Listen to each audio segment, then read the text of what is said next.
Hola a todos, esto es MIR64 y bienvenidos a esta serie de vídeos en la que nos disponemos a corregir el MIR Convocatoria 2018-2019. En este segundo vídeo vamos a ver de la pregunta 19 a la 35, así que empecemos. En la siguiente pregunta, que por cierto es un poco complicada, nos comentan el caso de un paciente con antecedente de recambio valvular con plastia mitral, que es la clave de esta pregunta. Este paciente desarrolla un cuadro de pérdida de peso, astenia, fiebre y sudoración nocturna. Además, se le ausculta un soplo sistólico en borde external izquierdo, que si bien es cierto que no se nos dice que sea de nueva aparición, es compatible con insuficiencia mitral. En la analítica podemos encontrar una anemia normocítica compatible con anemia de trastorno crónico, con aumento de reactantes de fase aguda como son la PCR o la ferritina. En el TAC observamos lo que parece ser un infarto esplénico, que podría ser por embolismo si pensamos que el diagnóstico más probable es la endocarditis infecciosa.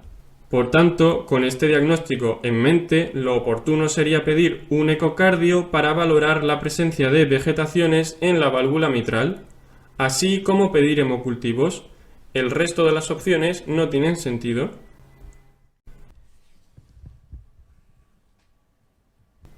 La pregunta 20 es fácil y basta darse cuenta de que en el gráfico se está valorando el coste económico en función de los años de vida ajustados por calidad, cuyas siglas son ABAC en español y QALY en inglés.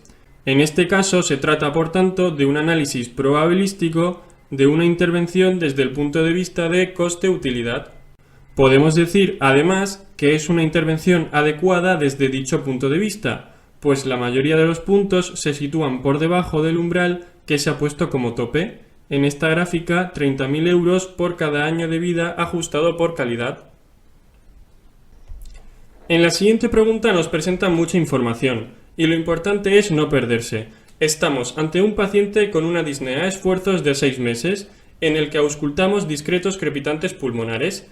En la placa de tórax vemos un aparente aumento del índice cardiotorácico y lo que parece ser edema pulmonar periliar que respeta la periferia, compatible con el diagnóstico de insuficiencia cardíaca izquierda. También apoya en este diagnóstico la presumible fibrilación auricular que tiene, pues aunque no nos lo mencionan de forma explícita, nos dicen que toma amiodarona, así como la ortopnea y la nicturia, si bien es cierto que nos comentan que la ortopnea y la nicturia no han cambiado en los últimos meses. El EPOC de la opción 1 sería una duda razonable con respecto al diagnóstico diferencial, pero aparte del antecedente de ser fumador, no explicaría el resto de síntomas o la placa con congestión periliar. También podríamos pensar en una fibrosis pulmonar por el antecedente de la toma de amiodarona, pero no sería esta la placa de una fibrosis pulmonar, que se suele valorar más bien con un TAC. En la siguiente pregunta nos presentan otra placa, esta vez la de un exfumador que desarrolla malestar general progresivo, al que se añaden tos y febrícula. En ella podemos apreciar un aumento de densidad en el lóbulo superior derecho, a la que se asocia una retracción ipsilateral de la tráquea y del mediastino, compatible con atelectasia de dicho lóbulo. Además, también podemos ver cómo la fisura menor ha quedado desplazada hacia arriba. En este contexto, el diagnóstico más probable es el de un carcinoma broncogénico que haya obstruido el bronquio lobar superior derecho. En la consolidación alveolar típica de una neumonía, que es lo que nos comenta la opción 1, veríamos un patrón alveolar con broncograma aéreo. Las opciones 2 y 3 carecen de sentido.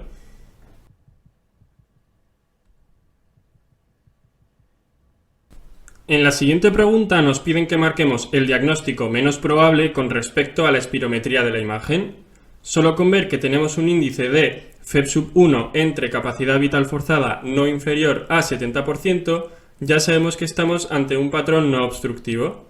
Para asegurar que estamos ante un patrón restrictivo, necesitaríamos calcular la capacidad pulmonar total, que probablemente esté disminuida. Sin embargo, no es posible calcular la capacidad pulmonar total con una espirometría. Por tanto, lo más lógico sería marcar la opción 1, pues las bronquiectasias son la única entidad de las que aparecen que nos daría un patrón obstructivo, siendo las demás opciones compatibles con patrones restrictivos. Sin embargo, esta pregunta se anuló porque en la espirometría se podía ver que correspondía a una paciente de 64 kilos de peso y por tanto la opción 3, que hablaba de obesidad mórbida, también carecía de sentido. En la siguiente diapositiva os dejo un resumen de las patologías que cursan con patrones obstructivos y restrictivos. En la siguiente pregunta apenas nos muestran antecedentes del paciente, así que pasemos a las imágenes. En la primera vemos un derrame pleural izquierdo. La segunda imagen corresponde a una toracoscopia, donde se nos muestra la pleura, y la tercera de nuevo es un derrame pleural, esta vez mucho más extenso. Aunque es una pregunta compleja, esto sería compatible con mesotelioma maligno, que es un tumor infrecuente que deriva de las células mesoteliales de la pleura relacionado con la exposición a asbesto. La manifestación más frecuente es el derrame pleural, siendo también características las placas pleurales. Las placas pleurales son fibrosis pleurales localizadas, a menudo calcificadas. La latencia desde la exposición al asbesto al desarrollo del tumor es de entre 20 y 40 años, pero la supervivencia una vez diagnosticado es solo ligeramente mayor al año de vida. Podríamos descartar el hemotórax de la opción 1 porque requiere una toracocentesis con hematocrito pleural superior al 50%. En la siguiente pregunta nos presentan un paciente con astenia y debilidad progresivas a la que se añaden torpeza en extremidades izquierdas y episodios de disartria. En la resonancia podemos ver una masa temporal derecha hipointensa con edema asociado y con efecto masa, es decir, que desplaza el lóbulo sobre el que asienta hacia el mesencéfalo. Vemos que capta contraste pero no de forma homogénea, lo que se puede explicar por las zonas de necrosis central en un glioblastoma multiforme. Teniendo en cuenta que los glioblastomas captan contraste en anillo, debemos hacer el diagnóstico diferencial con metástasis, abscesos, linfomas y toxoplasmosis. La supervivencia ronda el año de vida. Descartamos el glioma de bajo grado de la opción 2 porque no captaría contraste. A su vez, descartamos la encefalitis o la encefalomielitis de las opciones 1 y 3, no solo por la imagen radiológica o porque no tendrían efecto masa, sino porque la clínica sería más aguda y lo esperable sería que nos proporcionaran más datos compatibles con un cuadro infeccioso, como por ejemplo fiebre. En la siguiente pregunta nos presentan un paciente que ha sufrido un traumatismo cráneoencefálico a quien realizan un TAC sin contraste, donde encontramos una lesión hiperdensa en forma de lente biconvexa, característica de hematoma epidural agudo. Cabe mencionar que el hematoma lo vemos hiperdenso en el TAC por ser agudo, siendo en general los hematomas crónicos hipodensos. La opción 1 es verdadera, porque es cierto que encontrar un efecto de masa mayor del esperable por el tamaño del hematoma sería más típico del hematoma subdural. Los hematomas subdurales no respetan las suturas y son más extensos, adquiriendo forma de semiluna. La opción 2 es cierta porque en los hematomas epidurales lo que se separa es la meninge del hueso, y la opción 3 es la falsa y por tanto la que habría que marcar, pues los hematomas epidurales se producen típicamente por la rotura de la arteria meningea media. Las diferencias comentadas entre los hematomas epidurales y subdurales se recogen en la siguiente tabla.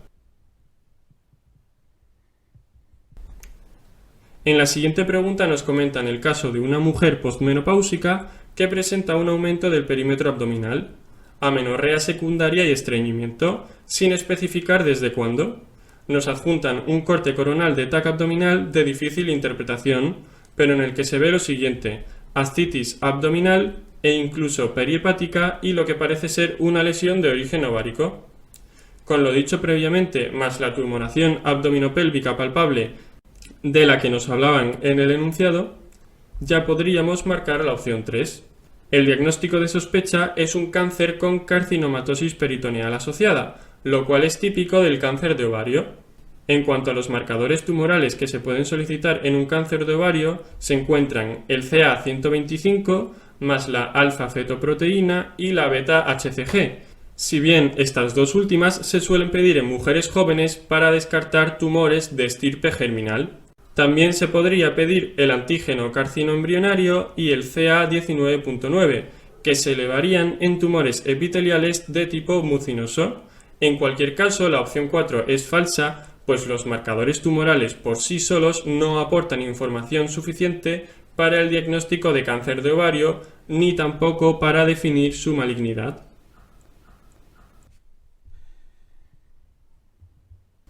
En la siguiente pregunta nos presentan una mujer de 29 años, puérpera, que consulta por fiebre, dolor, eritema, calor e hinchazón de la mama izquierda. Se realiza una mamografía bilateral que nos presentan. Sin embargo, los hallazgos de la misma son inespecíficos y lo único en que nos tenemos que fijar es que no es sospechosa de malignidad, pues el diagnóstico es mastitis puerperal, que parece lo más probable si nos basamos en la anamnesis y la exploración física.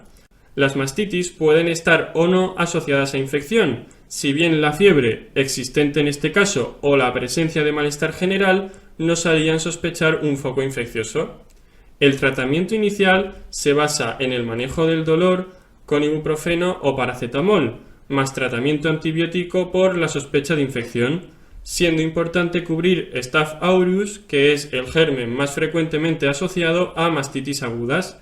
También habría que mantener la lactancia materna en el pecho no afecto y realizar vaciados efectivos de la leche restante tras las tomas. Por todo ello, la opción correcta es la 2.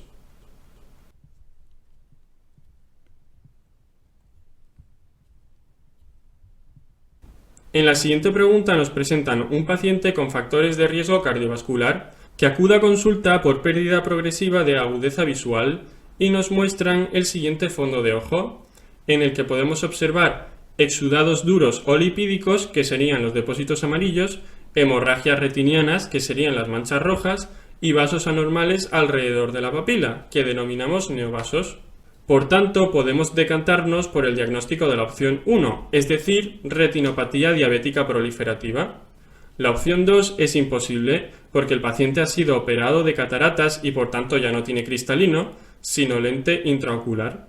En la obstrucción de arteria central de la retina, que se menciona en la opción 3, la pérdida de visión sería brusca y veríamos una retina pálida con manchas rojo cereza en la fóvea. La opción 4 es falsa porque para el diagnóstico de la corioretinopatía serosa central sería necesario estudiar la fóvea mediante OCT. En la siguiente pregunta solo nos piden interpretar un cariotipo. Si nos fijamos en que tiene 2 cromosomas X más 1 Y, el diagnóstico es síndrome de Klinefelter. El síndrome de Turner se caracteriza por la monosomía del cromosoma X. El síndrome de maullido de gato es muy difícil de valorar en un cariotipo, pues no se trata de una mera alteración en el número de cromosomas, sino por una deleción del brazo corto del cromosoma 5. Por último, en el síndrome de Down encontraríamos una trisomía del 21. En la siguiente pregunta nos presentan una mujer con hipoacusia y otoscopia normal. Al comprobar la audiometría tonal, podemos apreciar que la vía aérea, representada con círculos y cruces, está afectada, mientras que la vía ósea, representada con Cs, está preservada, lo que significa que la hipoacusia es de transmisión. Si bien es cierto que sí hay una afectación de la vía ósea en la frecuencia de los 2000 Hz, lo que se conoce como escotoma de Carhart. Solo por eso ya deberíamos sospechar una otosclerosis. En cualquier caso, queda descartada la opción 2, por ser la presbiacusia una hipoacusia de tipo perceptiva. La opción 4 también es incorrecta, pues no estamos ante una hipoacusia mixta. Por último, para descartar la otitis serosa bilateral, tenemos que fijarnos en la timpanometría, en la que vemos curvas bilaterales en vez de curvas planas, que sería lo esperable en una otitis serosa por la existencia de moco en la caja timpánica. En las siguientes imágenes, que por cierto se ven bastante mal, nos estarían mostrando la ausencia del reflejo estapedial. En la audiometría verbal podemos ver cómo las hipoacusias de transmisión, la discriminación alcanza el 100%, solo que a altas intensidades.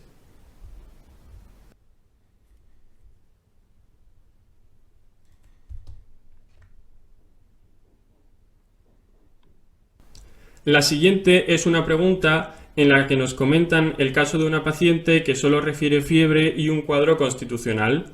Todas las pruebas complementarias han resultado negativas excepto por el aumento de la PCR y la anemia normocítica, así que tenemos que basarnos en el PET-TAC que nos aportan.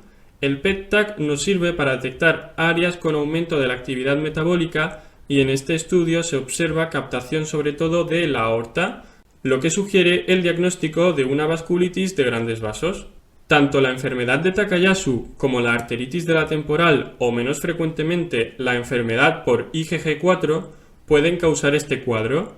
Por ello, habría que marcar la opción 4, es decir, la tromboangiitis obliterante, también conocida como enfermedad de Buerger, pues esta no afecta a grandes vasos, sino vasos de pequeño mediano calibre, causando una isquemia relacionada con el tabaco en zonas distales de las extremidades. Cabe recordar que la enfermedad de Buerger es muy poco inflamatoria y por tanto muchas veces no se considera como vasculitis. En la siguiente pregunta nos piden orientar el tratamiento de una mujer postmenopáusica según una densitometría ósea. Sin embargo, esta pregunta se anuló, pues la densidad ósea hay que valorarla en cadera, cuello femoral o columna lumbar. Sin embargo, aquí nos dan una densitometría de radio, que solo sería valorable si las anteriores pruebas no se pudieran realizar. Existe una clasificación diagnóstica propuesta por la OMS según el valor del T-score en la densitometría ósea, pero como digo, no la podemos aplicar a esta paciente. Además, aunque diagnosticáramos esta paciente como osteoporótica, tanto las opciones 2 como la 3 serían razonables, sobre todo si tenemos en cuenta que no se nos dice siquiera la edad de la paciente. En la siguiente pregunta nos presentan una mujer con antecedentes de osteoporosis que acude a urgencias por traumatismo sobre muñeca izquierda. Nos muestran una serie de placas radiológicas, las marcadas con la letra A del estudio inicial, en las que se ve una fractura de coles, es decir, fractura distal de radio con desplazamiento dorsal, y las marcadas con la letra B tras la reducción ortopédica e inmovilización con escayola antebraquial, en las que se puede ver que los fragmentos óseos han quedado correctamente alineados, sin desplazamiento. Por lo tanto, podemos afirmar que la reducción lograda es óptima y se recomienda control radiológico a los 10-15 días, como nos marca la opción 2.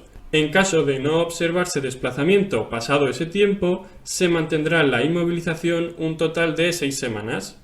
En la opción 4 se nos comenta la posibilidad de optar por tratamiento quirúrgico en vez de conservador, pero esto solo lo haríamos si la fractura no se hubiera podido reducir o si fuera muy conminuta, no siendo la osteoporosis una indicación de tratamiento quirúrgico. La opción 1 es incorrecta porque 2 semanas de inmovilización es insuficiente y la opción 3 es falsa porque el tratamiento de la fractura de estiloides cubital también suele ser conservador.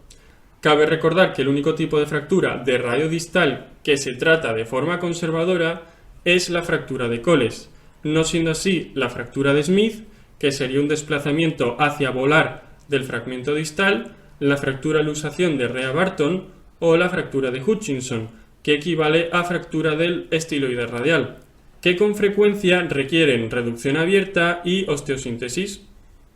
La principal complicación de estas fracturas es la consolidación viciosa, que puede ocasionar una lesión del nervio mediano.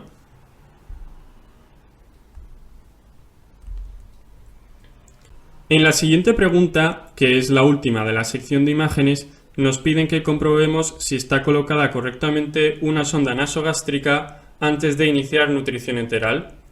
Esto se suele comprobar midiendo los niveles de pH del aspirado gástrico, que deberían estar entre 1 y 5,5. Sin embargo, aquí nos muestran una placa de tórax en la que podemos observar fácilmente cómo la sonda no sigue un trayecto recto hacia el abdomen, sino que se gira precozmente, es decir, antes de atravesar el diafragma, y se dirige hacia lo que parece ser el lóbulo inferior derecho.